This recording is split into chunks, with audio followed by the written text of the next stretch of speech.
السلام علیکم ورحمۃ اللہ وبرکاتہ۔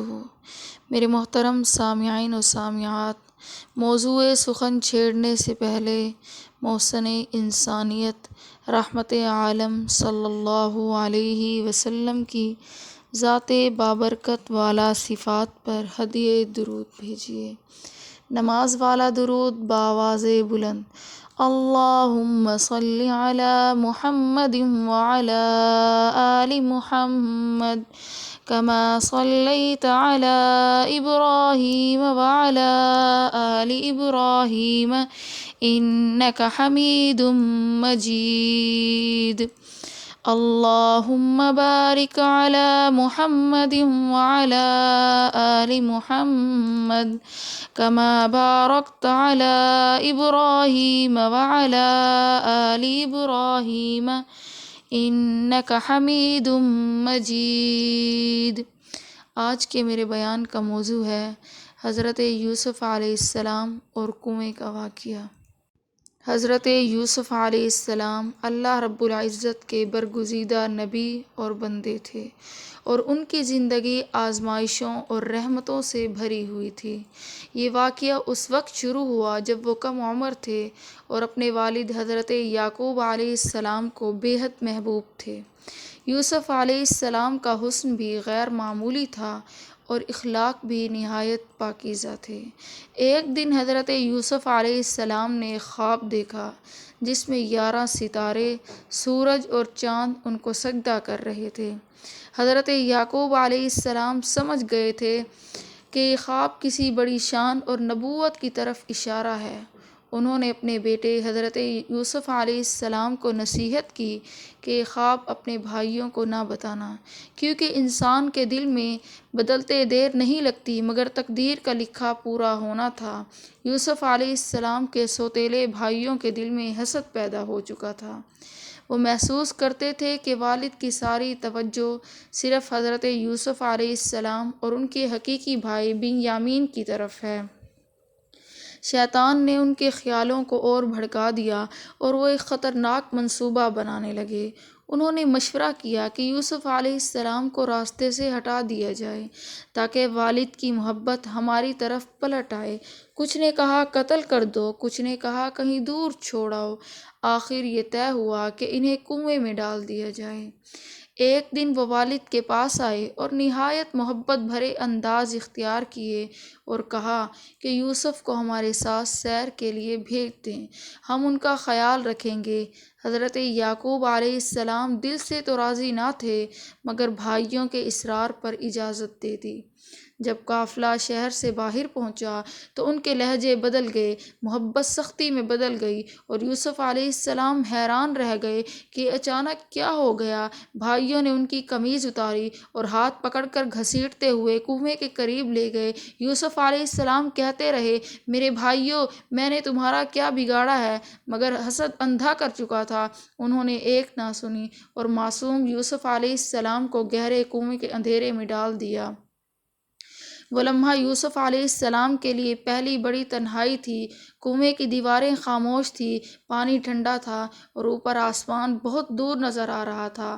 اس حال میں بھی انہوں نے اللہ کو پکارا، اے میرے رب، تو مجھے دیکھ رہا ہے، میں بے قصور ہوں، میری مدد فرما۔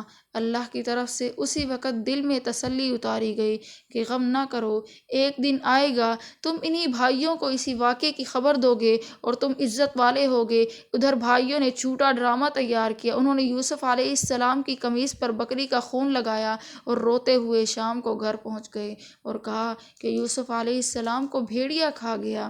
حضرت یعقوب علیہ السلام نے قمیص دیکھی تو فرمایا، یہ کیسا بھیڑیا تھا جس نے جسم تو کھا لیا مگر قمیص سلامت چھوڑ دی۔ انہوں نے صاف کہہ دیا کہ تم جھوٹ بول رہے ہو، مگر میں صبر جمیل اختیار کروں گا اور اللہ ہی سے مدد مانگوں گا۔ یہ لفظ صبر جمیل تاریخ کا عظیم جملہ بن گیا۔ کنویں میں یوسف علیہ السلام کئی گھنٹے یا شاید ایک دن رہے، پھر ایک قافلہ وہاں سے گزرا۔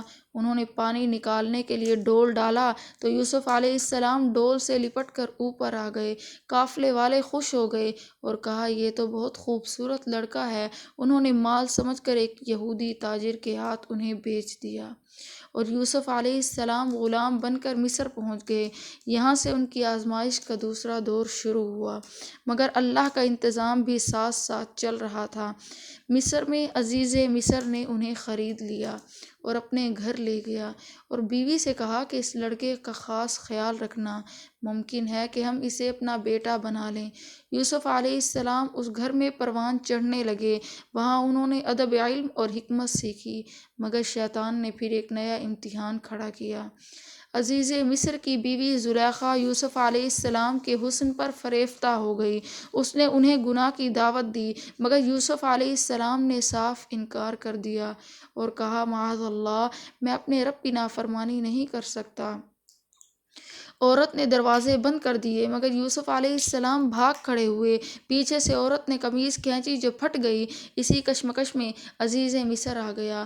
عورت نے الزام یوسف علیہ السلام پر ڈال دیا، مگر ایک بچے نے گواہی دی کہ اگر قمیض آگے سے پھٹی ہے تو یوسف علیہ السلام کا قصور ہے، اور اگر پیچھے سے پھٹی ہے تو عورت غلط ہے۔ سچ ظاہر ہو گیا، مگر بدنامی کا سایہ پھر بھی باقی تھا۔ اسی ماحول میں بھی یوسف علیہ السلام نے صبر نہیں چھوڑا۔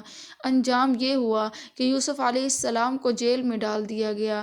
وہاں انہوں نے قیدیوں کو اللہ کی دعوت دی، خوابوں کی تعبیر بتائی اور کہا کہ اصلی بادشاہ صرف اللہ ہی ہے۔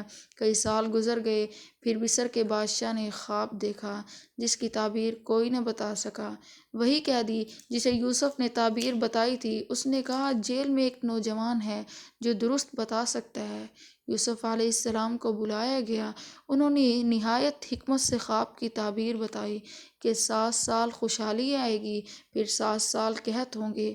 بادشاہ متاثر ہو گیا اور کہا کہ یہ شخص تو امانت والا ہے۔ یوسف علیہ السلام نے فرمایا، مجھے خزانے کے شعبے پر مقرر کر دو، میں حفاظت کروں گا۔ بادشاہ نے اعلیٰ منصب دے دیا۔ غلامی، کنویں، جیل، سب کے بعد اب عزت کا سورج نکل رہا تھا۔ یوسف علیہ السلام نے اناج کے ذخیرے کا بہترین نظام بنایا۔ قحط آیا تو مصر بچ گیا، آس پاس کے علاقے محتاج ہو گئے۔ انہی دنوں یوسف علیہ السلام کے بھائی بھی اناج لینے مصر پہنچ گئے۔ وہ یوسف کو پہچان نہ سکے، مگر یوسف علیہ السلام نے انہیں پہچان لیا۔ انہوں نے بہانہ بنایا کہ ہمارا ایک بھائی والد کے پاس ہے، اسے بھی لانا ہوگا۔ کئی ملاقاتوں کے بعد آخر یوسف علیہ السلام نے سچ ظاہر کیا اور کہا، میں ہی یوسف ہوں، وہی جسے تم نے کنویں میں ڈالا تھا۔ بھائی کانپ اٹھے، شرمندگی سے سر جھک گئے اور کہا، اللہ نے واقعی تمہیں ہم پر فضیلت دے دی۔ یوسف علیہ السلام نے وہ تاریخی جملے فرمائے، آج تم پر کوئی ملامت نہیں، اللہ تمہیں معاف کرے اور وہ سب سے بڑا رحم کرنے والا ہے۔ یہ معافی اخلاق کی عظیم فتح تھی۔ پھر یوسف علیہ السلام نے والد اور بنیامین کو مصر بلا لیا۔ حضرت یعقوب علیہ السلام جب پہنچے تو خواب کی وہ پرانی تعبیر حقیقت بن گئی۔ سب نے یوسف علیہ السلام کو سجدہ تعظیمی کیا اور یوسف علیہ السلام نے کہا، اے میرے رب، تو نے مجھے کنویں کی تنہائی کے بعد، جیل کی سختی کے بعد آج عزت عطا فرمائی ہے۔ یہ ہے صبر کا انعام جو اللہ کبھی ضائع نہیں کرتا۔ اس واقعے میں ہمارے لیے بے شمار اسباق ہیں۔ پہلا سبق یہ ہے کہ حسد خاندانوں کو توڑ دیتا ہے اور سچ دلوں کو جوڑ دیتا ہے۔ دوسرا سبق یہ ہے کہ اللہ جسے چاہے کنویں سے تخت تک پہنچا دیتا ہے، سبحان اللہ، مگر راستہ صبر سے گزرتا ہے۔ تیسرا سبق یہ ہے کہ وقتی غم ہمیشہ نہیں رہتے اور رب کا وعدہ ضرور پورا ہوتا ہے۔ یوسف علیہ السلام نے کنویں میں مایوس نہ ہوئے، نہ جیل میں بددل ہوئے۔ انہوں نے ہر حال میں کہا، میرا رب میرے ساتھ ہے۔ سبحان اللہ، جو انسان اللہ کے لیے پاک دامن رہتا ہے، اللہ اس کے لیے نئی راہیں کھول دیتا ہے۔ یہی وجہ ہے کہ صدیوں کے بعد بھی یہ واقعہ ہر سننے والے کو امید دیتا ہے، مگر آخرکار اللہ اسے عزت دیتا ہے۔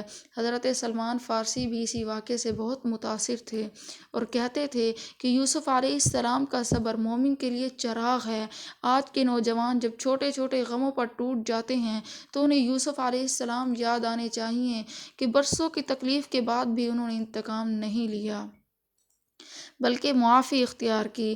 اس اسپیچ کا مقصد بھی یہی ہے کہ دلوں میں یقین پیدا ہو کہ اللہ کا نظام خاموش ضرور ہوتا ہے مگر بے خبر نہیں ہوتا۔ جب ڈول کنویں میں ڈالا گیا تو یوسف علیہ السلام کے لیے وہ ڈول امید کا پہلا ہاتھ تھا۔ اسی طرح ہر بندے کے لیے کوئی نہ کوئی ڈول اللہ بھیجتا ضرور ہے، شرط یہ ہے کہ انسان بدگمانی نہ کرے۔ حضرت یعقوب علیہ السلام نے بیٹے کے فراق میں اپنی بینائی کھو دی تھی مگر اللہ سے رشتہ مضبوط رکھا۔ آخر کار آنکھوں کی روشنی بھی لوٹ آئی اور بیٹا بھی مل گیا۔ سبحان اللہ! صبر کے بعد عزت کا یہ مفہوم عملی طور پر سامنے آ گیا۔ اس واقعے سے ایک اور بات بھی سمجھ آتی ہے کہ نبوت والے دل ابتدا ہی سے اللہ سے جڑے ہوتے ہیں۔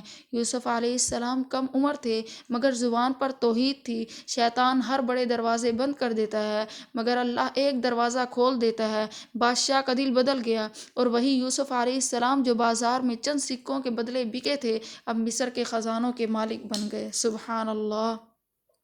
یہ اللہ کی شان ہے میری بہنوں۔ اگر کوئی پوچھے کہ زندگی کا سب سے مشکل لمحہ کون سا تھا تو شاید یوسف علیہ السلام کہیں گے کنویں کا اندھیرا، کیونکہ وہاں انسان مکمل اکیلا ہوتا ہے مگر اسی اندھیرے میں اللہ نے انہیں اپنا بنا لیا، پھر ہر مرحلہ آسان ہوتا گیا۔ اسی لیے جو لوگ یہ اسپیچ سنیں وہ کبھی نہ کبھی یہ کہیں گے میں اکیلا ہوں، کیونکہ مومن اکیلا نہیں ہوتا، اس کے ساتھ اللہ ہوتا ہے۔ اب میں آپ کے لیے دل سے نکلی ہوئی دعا یہ کرتی ہوں میری بہنوں، اللہ رب العزت سے دعا ہے کہ اللہ تعالی ہمیں بھی حضرت یوسف علیہ السلام کو کنویں کی تنہائی سے نکال کر صبر کے بعد عزت عطا فرمانے والے رب ہیں، ہمیں بھی اپنی ہر آزمائش میں یوسف علیہ السلام جیسا حوصلہ عطا فرمائیں، ہمارے دلوں کو حسد، جھوٹ اور بدگمانی سے پاک کر دیں، ہمیں اپنے سچے دین کی خدمت کی توفیق دیں اور ایمان پر ہمارا خاتمہ فرمائیں، ہمیں دنیا کی چمک میں گم نہ ہونے دینا میرے مالک، اور آخرت میں انبیاء اور صالحین کا ساتھ نصیب فرمانا میرے مالک۔ آمین۔ وآخر دعوانا ان الحمد للہ رب العالمین۔